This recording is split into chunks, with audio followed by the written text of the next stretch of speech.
বরাক উপত্যকার 13 আসনের মধ্যে 3টিতে এজিপি, 10টিতে বিজেপি প্রার্থী।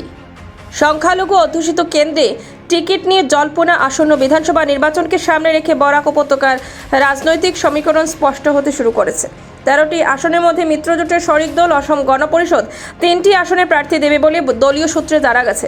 বাকি 10টি আসনে সরাসরি প্রতিদ্বন্দ্বিতা করবে ভারতীয় জনতা পার্টি অর্থাৎ বিজেপি। এজিপি যেসব আসনে প্রার্থী দেওয়ার প্রস্তুতি নিচ্ছে সেগুলোর মধ্যে রয়েছে দক্ষিণ করিমগঞ্জ, আলগাপুর, কাটলিছড়া এবং সোনাই, 3টি সংখ্যালঘু অধ্যুষিত কেন্দ্র হিসেবে পরিচিত। দক্ষিণ করিমগঞ্জ একাধিক আগ্রহী প্রার্থী। করিমগঞ্জ জেলার দক্ষিণ করিমগঞ্জ আসনে প্রায় 3 লক্ষ ভোটার রয়েছে।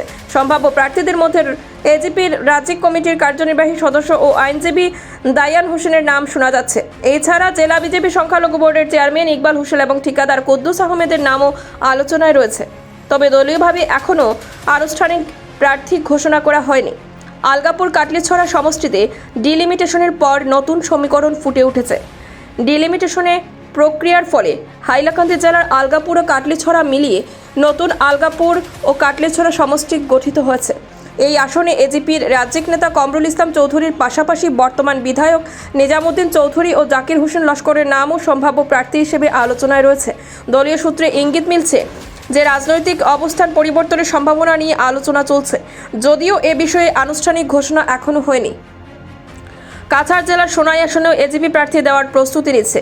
সম্ভাব্য প্রার্থী হিসেবে করিমউদ্দিন বরভূইয়ার নাম রাজনৈতিক মহলে ঘুরছে। তবে এক্ষেত্রেও দলীয়ভাবে চূড়ান্ত ঘোষণা বাকি রয়েছে।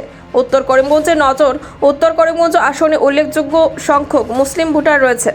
প্রার্থী নির্বাচনের ক্ষেত্রে বিভিন্ন দলের কৌশল কী হবে তা নিয়ে রাজনৈতিক মহলে আলোচনা চলছে। তবে সংশ্লিষ্ট দলগুলো এখনও আনুষ্ঠানিকভাবে প্রার্থী তালিকা প্রকাশ করেনি। সামগ্রিকভাবে বরাক উপত্যকার সংখ্যালঘু অধ্যুষিত আসনগুলোতে প্রার্থী নির্বাচন ও সম্ভাব্য দলীয় সমীকরণ নিয়ে রাজনৈতিক আলোচনা অব্যাহত রয়েছে। চূড়ান্ত প্রার্থী তালিকা প্রকাশের পরই নির্বাচনী লড়াইয়ের স্পষ্ট চিত্র সামনে আসবে। করিমগঞ্জ থেকে মইনুল হকের প্রতিবেদন, ভয়েস 365 বাংলা।